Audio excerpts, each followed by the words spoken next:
Hey guys, this is John from Starview Tech Support, and today we're going to go over inspecting brake drums.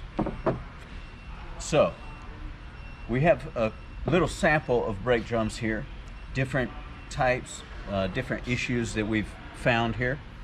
And let me turn some light on so we can show you what we have. So if we turn this drum around, you can see we have an area where the brake shoe was stuck for a period of time. So if you can see this discoloration right here as opposed to over here, you can see that this portion here is not good. I'm going to turn this same drum and you can see this pitting right here kind of looks like almost like a leopard print. That right there is also not good.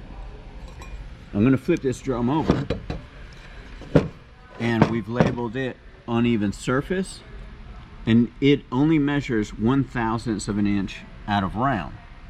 So if we went by this measurement, it would appear to be good, but because of the uneven surface, we have to throw this one out. We're going to move to this one. It has a similar pattern going on inside of here. So it has a similar patch where the brake shoe was sitting for a long period of time.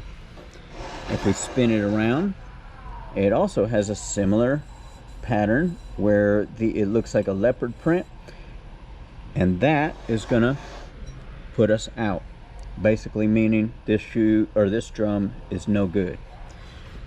If we flip it over, again, uneven surface and 1/1000th of an inch.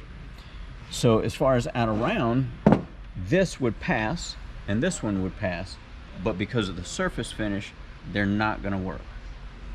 Now we're going to move to this one. If I flip it over, this one is perfectly round, so it measures 0/1000th difference. But if I look inside of the drum, I can see right here there's a pattern, kind of almost like stripes that are going this direction. So you may have to show that from the side. Yeah. And you can see kind of like stripes going this direction. That is going to cause chattering. Along with right here, there's like little dots almost in the finish. So if I move the light, you can see it right there. That's good, that's good. Perfect. You see those little places where it looks uneven.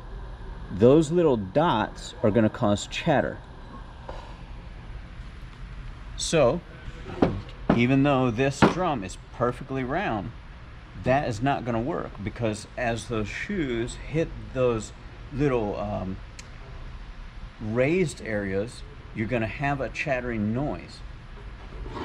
Here, there's another example where it looks like someone has used sandpaper inside of the drum to clean it up. They did a great job, but right here on the very edge, you can see where the sandpaper has hit and basically hit this edge more than the interior. So just because of the curvature of your fingers when you're using the sandpaper, that's not going to work, because like I said, it's hitting this edge way more than the inside. So unless you have a brake lathe where you can machine this surface, if I rub my fingers across here, I can feel it just with my fingers that this is not going to work. There are places where you can feel the chatter has already happened in this drum. Again, 1/1000th of an inch.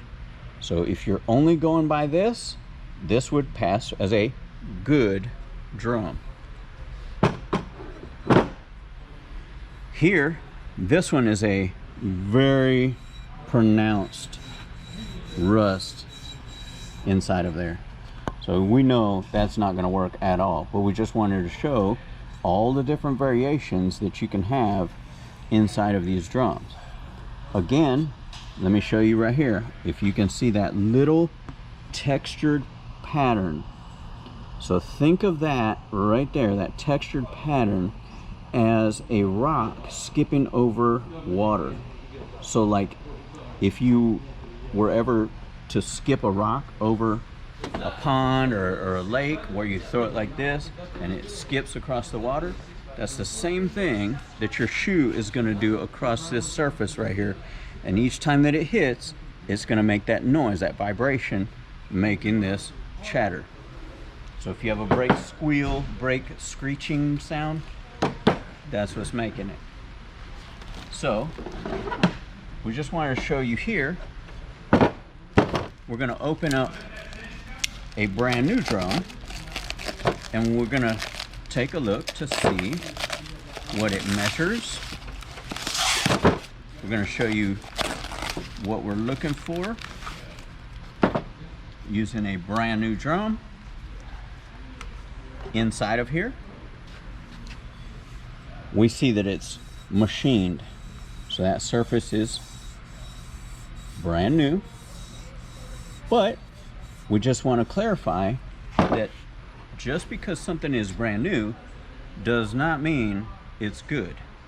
You can have defects, you can have variations, even when something is right out of the package.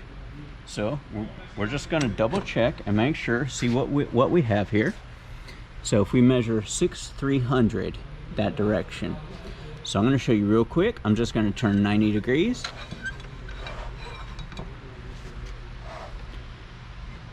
(6/302). So that is 2/1000ths difference. And 2/1000ths is within the spec that we call for on a drum, and that is for manual rear brakes. That's the drum that we're using right here. But that does not mean that there's any that there aren't any defects in here.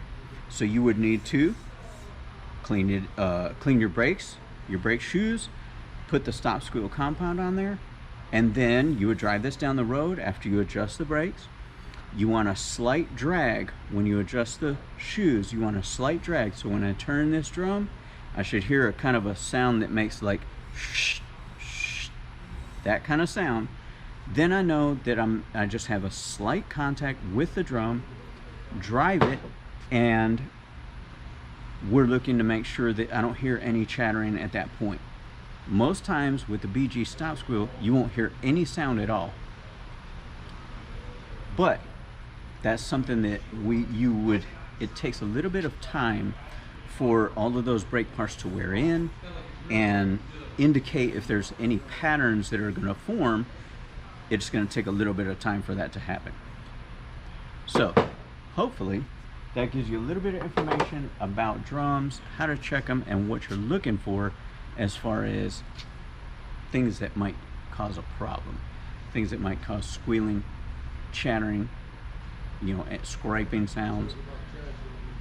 So those are some things that I'm going to look for at the beginning.